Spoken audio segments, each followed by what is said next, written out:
राम जपो रे प्राणी, अब तो सुन ले राम कहानी।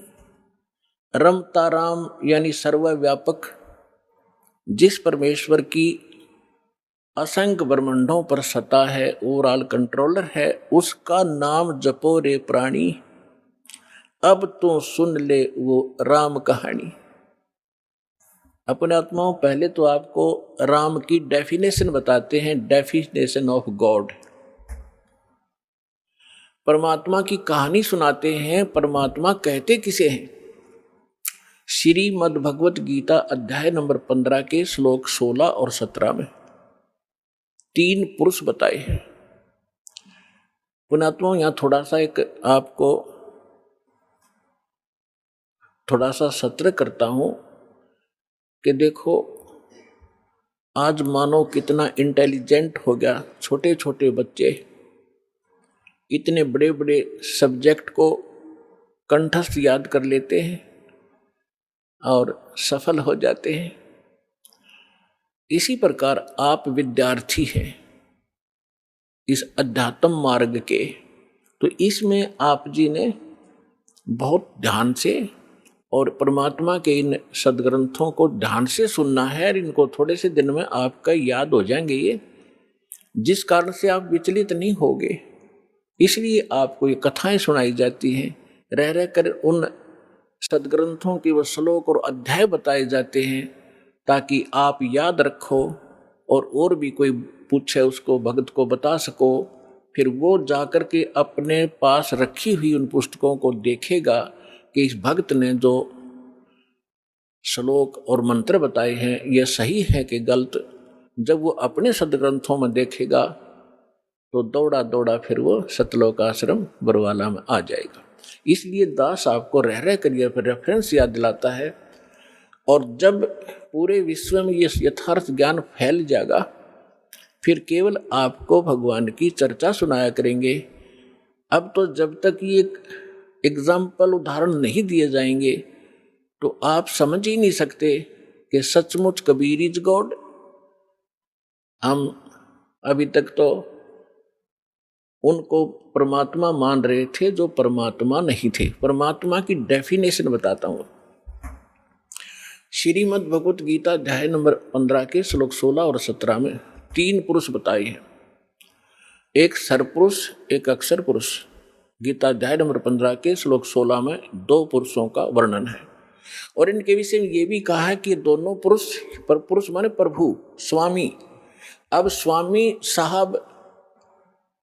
साहब जिसे कहते हैं, जैसे हम कहते हैं तहसीलदार साहब, भाई कमिश्नर, डीसी साहब, डीएम साहब, कमिश्नर साहब, मंत्री साहब, मुख्यमंत्री साहब, प्रधानमंत्री साहब, राष्ट्रपति साहब, ये सभी साहब हैं, सभी स्वामी हैं, ये मालिक हैं, लेकिन अपने अपने अक्षेत्र के। तो इनमें कंप्लीट जो साहब है वो कौन है? राष्ट्रपति, और सेकंड नंबर फिर प्रधानमंत्री। इसी प्रकार सरपुरुष ये ब्रह्म है, ज्योत स्वरूपी निरंजन ये काल है, ये केवल 21 ब्रह्मांड का स्वामी है, मालिक है, साहब है, राम है। राम कहो, साहब कहो, गॉड कहो, अल्लाह कहो, रब कहो, खुदा कहो, ये उस परमात्मा के ही पर्यायवाची भाषा भिन्न नाम है। तो ये इन दोनों के विषय में कहा 15वें अध्याय के 16वें श्लोक में श्रीमद् भगवत गीता में कि सरपुरुष और अक्षर पुरुष इस पृथ्वी वाले लोक में ये 2 पुरुष हैं और इनके अंतर्गत जितने प्राणी आते हैं 21 ब्रह्मांड तो हैं ब्रह्म के, और 7 शंख ब्रह्मांड, नील, पद्म, शंख, ये काउंटिंग है गणित रीति से। 7 शंख ब्रह्मांड का स्वामी है अक्षर पुरुष। वैसे अक्षर का अर्थ होता है अविनाशी, लेकिन ये अविनाशी नहीं है, ये चिरस्थायी है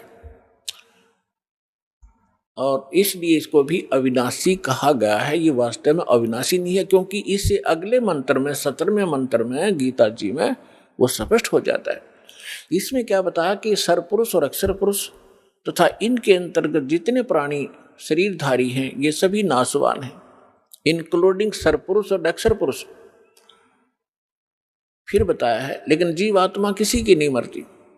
फिर 17वें श्लोक में गीता अध्याय नंबर 15 के श्लोक 17 में कहा है कि उत्तम पुरुष है तू अन्य, उत्तम पुरुष है तू अन्य। उत्तम माने श्रेष्ठ, पुरुष माने परमात्मा। वो श्रेष्ठ परमात्मा तो इन ऊपर वालों से कोई भिन्न है। और परमात्मा इति उदाहरते, जिसको परमात्मा कहा जाता है, जिसको परमात्मा कहा जाता है उस परमात्मा, वैसे परमात्मा शब्द श्रेष्ठ आत्मा को कहते हैं। तो परमात्मा वो है जो केवल सुख देता है, दुख नहीं देता। बाकी हम अन्य को भी परमात्मा मान बैठे, जैसे सरपुरुष काल को भी हम परमात्मा कहा करते, ब्रह्म को। ये परमात्मा नहीं है। जिस लोक में आप रह रहे हो ये लोक परमात्मा का नहीं हो सकता। किसी का बेटा मर गया, किसी की बेटी मर गई, किसी की कैंसर होगी, किसी की टांग कट गई, किसी के हाथ कट गए, कोई अन्य रोग से पीड़ित है, हाहाकार मचा हुआ है, एक्सीडेंट में मर जाते हैं, फ्लड आ जाती है, अक्षेत्र का क्षेत्र तबाह हो जाता। ये परमात्मा का लोक नहीं हो सकता। और अक्षर पुरुष के लोक में भी यही स्थिति है। वहां भी जन्म और मृत्यु, इसी प्रकार के रोग कष्ट दुख सभी विद्यमान है। केवल एक सतलोक है, परम अक्षर ब्रह्म, उस उत्तम पुरुष का वो स्थान सतलोक है जहाँ दुख नाम की वस्तु नहीं, वहाँ जन्म, वहाँ मृत्यु नहीं, वृद्ध अवस्था नहीं और किसी चीज का अभाव नहीं। वहाँ कोई काम नहीं करना पड़ता आपको, कोई टेंशन नहीं, क्योंकि भरा भंडार भगवान का। अब जैसे ये सतलोक आश्रम बरवाला, ये मिनी सतलोक समझ लेना, उसकी रिहर्सल है, उसका एक सैंपल समझो। ये जैसे आप जी यहाँ आते हो, यहाँ आपको कोई टेंशन नहीं, खाने की, रुकने की, नहाने और धोने की।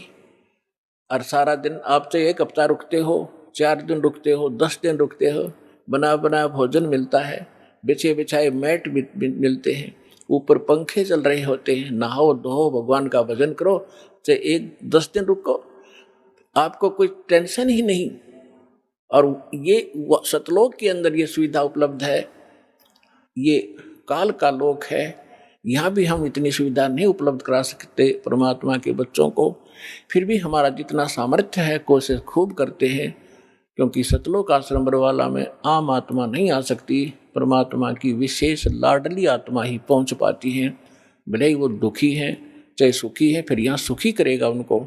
इसलिए हम संभव कोशिश करते हैं इनको कोई कष्ट ना हो। हम तो दास हैं उस परम पिता के, और आप उस भगवान के समर्थ के बच्चे, आपके लिए हम फिर भी संभव कोशिश करते हैं जितनी हमारा सामर्थ्य है कि किसी प्रकार का इनको कोई कष्ट ना हो। तो कहने का तात्पर्य है कि जितना समय आप यहाँ बिताओगे, ये आपका समय और ही तरह का होता है। यहाँ से जाते ही आप देखना, आश्रम से निकलते ही आपको कितनी टेंशन घेर लेती है, वो करना है, वो करना है, वहाँ जाना है, उससे लेना, उसको देना, उसने ऐसे कर दिया। तो हम जब से सतलोक से निकले, हमारे साथ या बीमारी उसी समय चली हुई है। अब हमने वही जाना है जहाँ कोई अभाव नहीं, वहाँ फलदार सदाबहार वृक्ष हैं, सदाबहार मेवे हैं।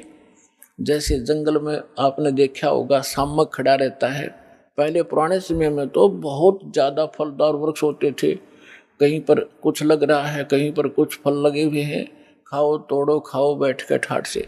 तो वहाँ सतलोक के अंदर आपको कोई काम नहीं है और सब चीज़ उपलब्ध है।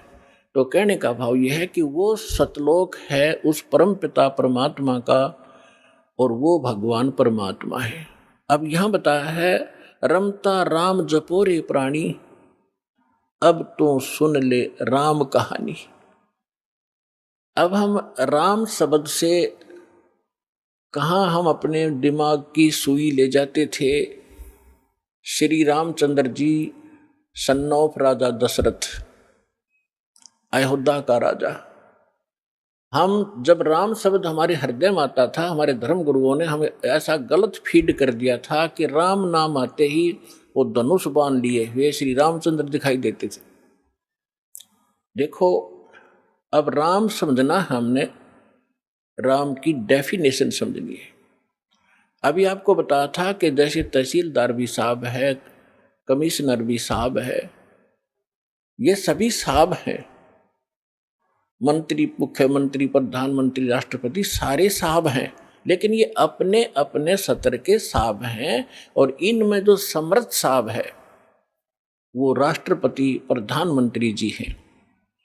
इसी प्रकार रामचंद्र जी ये श्री विष्णु समझो, सतोगुण विष्णु। और विष्णु जी की कितने राम हैं, कितने मालिक हैं, कितने पुरुष हैं, कितने प्रभु हैं, कितने देव हैं, ये केवल एक सतोगुण प्रधान परमात्मा, सतोगुण प्रधान भगवान राम है ये।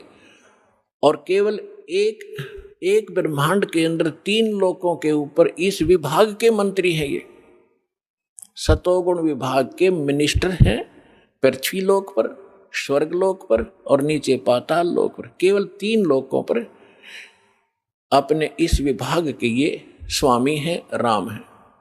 ब्रह्मा जी रजोगुण विभाग के मंत्री हैं, मिनिस्टर हैं, और ये भी इन्हीं 3 लोकों के ऊपर स्वामी हैं, राम हैं, मालिक हैं, पुरुष हैं, प्रभु हैं। और शंकर भगवान तमोगुण विभाग के मिनिस्टर हैं। इसी प्रकार इन 3 लोकों पर इनके जो पिता हैं सरपुरुष ब्रह्म ज्योत स्वरूपी निरंजन, ये इसके 21 ब्रह्मांड हैं। एक ब्रह्मांड समझो एक प्रांत है, और ये प्रत्येक प्रांत में मुख्यमंत्री का, चीफ मिनिस्टर का रोल करता है। अपने 3 पुत्रों को ये प्रधानमंत्री, ये मंत्री बनाकर रखता है। मुख्यमंत्री, मुख्य मीन यहाँ वाला मुख्यमंत्री नहीं, यानी अन्य से जैसे देव और भी हैं, जैसे जल का देवता वरुण है और धन का देवता कुबेर है, ऐसे ये अलग अलग जो और देवता हैं, जैसे सूर्य प्रकाश स्रोत का देवता भगवान प्रभु सूर्य है। सूर्य ये आग का गोला नहीं है, एक देव है जो इन प्रकाश स्रोतों का स्वामी है। जैसे बिजली मंत्री होता है, बिजली मंत्री, विद्युत मंत्री वो कोई पत्थर का नहीं होता, या कोई वो बिजली चमकती हुई नहीं होता, वो एक इंसान होता है, उसके कंट्रोल में बिजली विभाग होता है। इसी प्रकार सूर्य देव ये नहीं है जो सूर्य चमक रहा है, इनके ऊपर कंट्रोलर है सभी सूर्यों पर। इस ब्रह्मांड के अंदर भी कई सूर्य हैं, एक नहीं, और ऐसे ऐसे बहुत से और भी प्रकाश स्रोत हैं चंद्रमा की तरह, तो उन सब का कंट्रोलर वो है। ऐसे तो कहने का भाव ये है कि ये केवल 21 ब्रह्मांड का स्वामी है सरपुरुष, और अक्षर पुरुष 21 ब्रह्मांड, 7 संग ब्रह्मांड का राम है, 7 संग ब्रह्मांड का स्वामी है, मालिक है।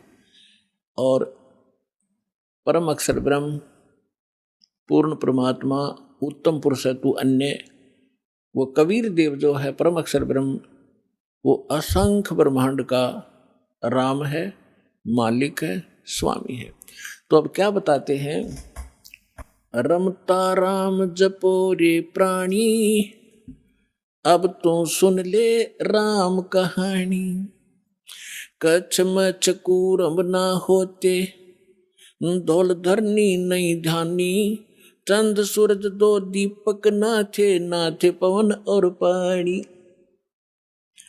भाई कच्छ मच्छ ये कूरम ना होते, धौल धरनी नहीं ध्यानी। चंद सूरज 2 दीपक ना थे पवन और पानी। ब्रह्मा विष्णु महेश नहीं होते, नहीं लक्ष्मी नहीं गौरज रानी। सावतरी नहीं सनकादिक तब होते, अलख बिना